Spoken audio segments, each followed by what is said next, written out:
So after many years, I'm finally playing my way through the Homeworld series.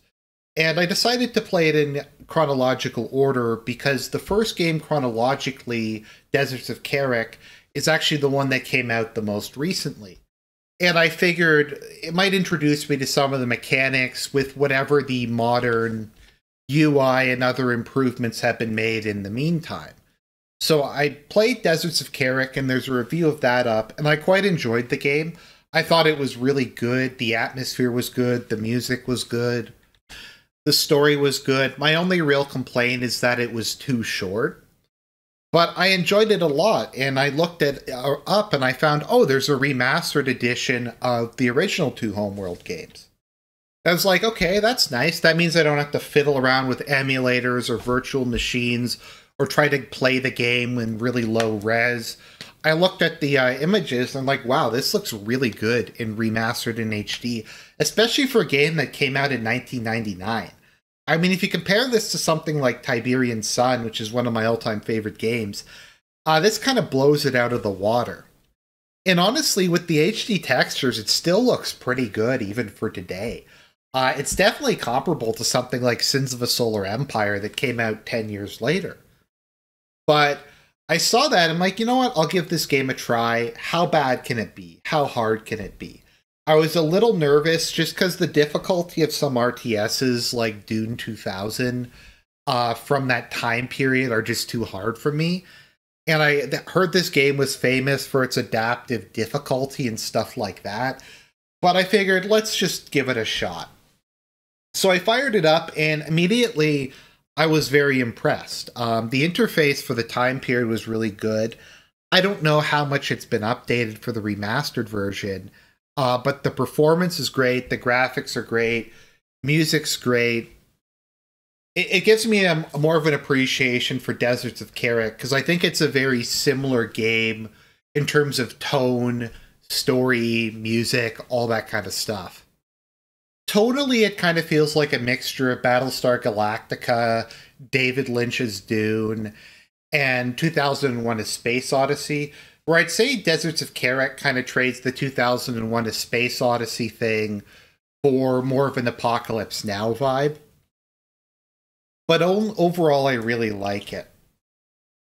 So the plot of Homeworld is that the Cushions, who are the inhabitants of Carrick, in the game Deserts of Carrick, although once again that came later, so I don't know how much of the lore was decided at the time, but they uncover that their planet that's rapidly dying is not their homeworld.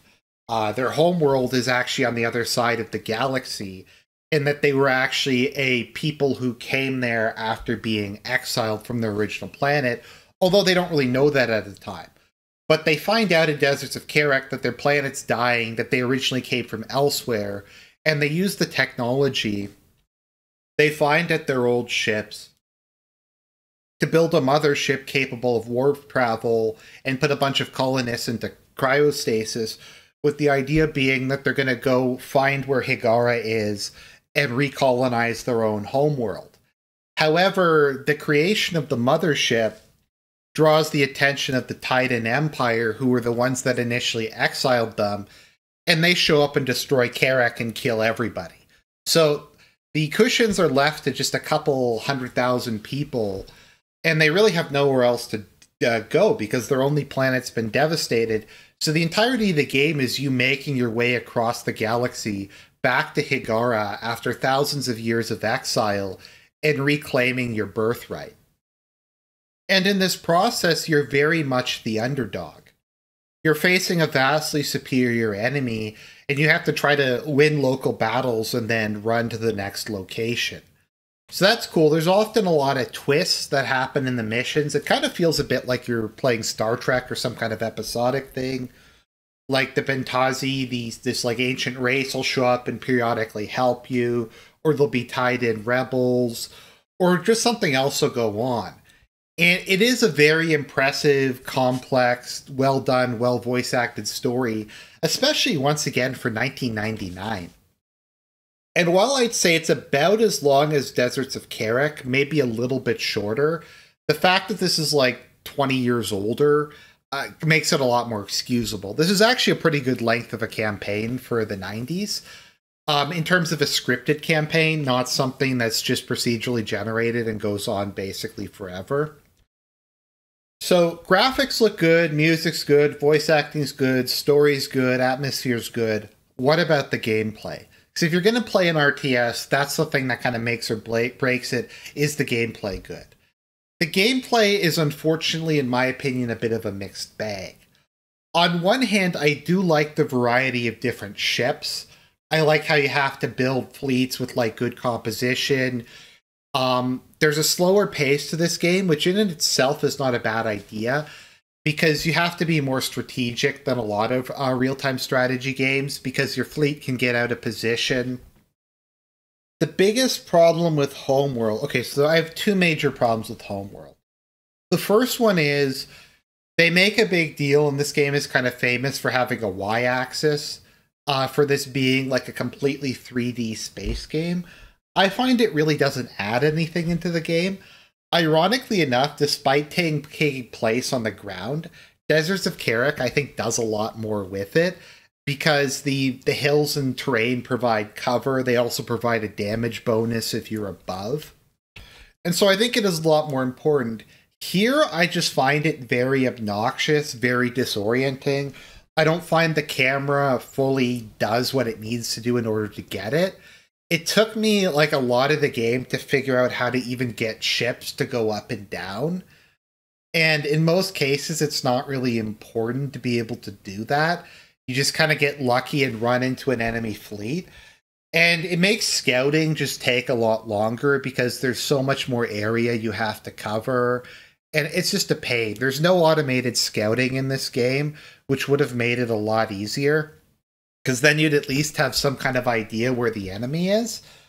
But it just, the 3D I don't think is very good. I think it would be better if it was like Sins of a Solar Empire or something, or Empire at War, where you can look at it in 3D if you want a kind of a more cinematic experience, but that the field is just 2D. Because I don't think it really adds anything other than just kind of being a gimmick. It being kind of an interesting bit of experimental game design, but once again, 1999, I can't really complain. The other issue, and this is the thing that almost ruins the game for me, is the speed. Once again, I don't necessarily object to the idea of having an RTS that's a bit slow, but this is like the slowest game I've ever played. Ships take forever to build, things take forever to dock and undock. Your ships move extremely slow, and I get that capital ships are supposed to be slow, but there has to be some kind of reasonable balance here. If your ships move so slow that I frequently just get up to go to the bathroom or go do something else while I'm waiting for a move order to finish, that really isn't a good sign. What makes it even worse is your enemies can warp in a lot of cases. And while the game isn't particularly difficult, especially if you cheese it by retiring your ships before the next mission, the fact that the enemies just spontaneously appear or warp in, and your ships are so slow, means I frequently would die unless I did trial and error. Because I would be trying to find the enemy, and there's often will be like 5, 10. In the last mission, there was like almost a 15-minute stretch where nothing happened. And you're just sitting there waiting for enemies to show up. I actually restarted the mission a couple of times because I thought it had bugged or it was broken or something. But no, it can just take that long for new ships to show up. And like I said, they just warp in. So you might be attacking the enemy base or whatever, or trying to blow up the enemy carrier, and then they'll warp in directly on top of your mothership, or just some other random point in the map. And it's just, once again, if your ships could move at a decent speed, that wouldn't be so bad. But a lot of it is just very much trial and error, because in some missions, they'll spawn huge fleets right next to your mothership. In some missions, they won't spawn huge fleets. In some missions, you just have to sit around and wait for something to happen. And in other missions, you don't.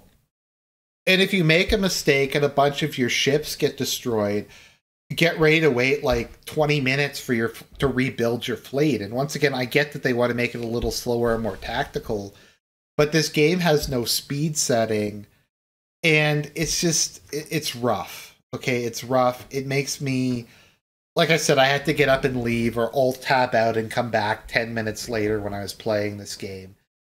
And that it didn't quite ruin it for me. And once again, I know it's 1999, but it's just something that I think was kind of, if there was some way to fix it, like maybe speeding it up like 30% or something, I think that would make the game a lot more enjoyable.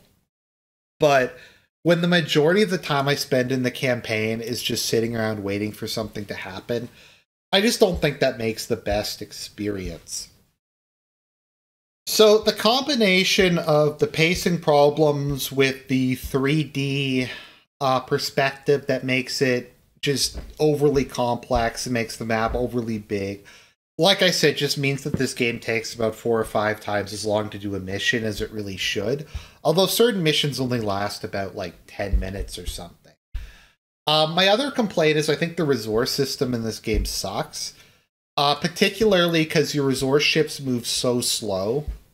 And you can use resource collectors. It doesn't seem to really, like, I have a problem frequently where my collection ships won't go back to the resource controller or my carrier. They'll just go back to the mothership. And I'm pretty sure that if you finish a mission and you don't complete mining, then that stuff is lost. And because mining is so slow, once again, it's like you're done the mission, you just hit the find resources button and come back in half an hour when it's over. And I just don't think that that's good or enjoyable game design. Overall, though, as I keep saying, I can't really complain about a game from the 1990s having these kind of issues with it. Overall, it's a solid game. I'd probably recommend Deserts of Karak over this, but this is kind of like the granddaddy of a lot of modern strategy games. So definitely I'd give Homeworld a try. Just once again, I think I made my complaints about it and my issues with it abundantly clear.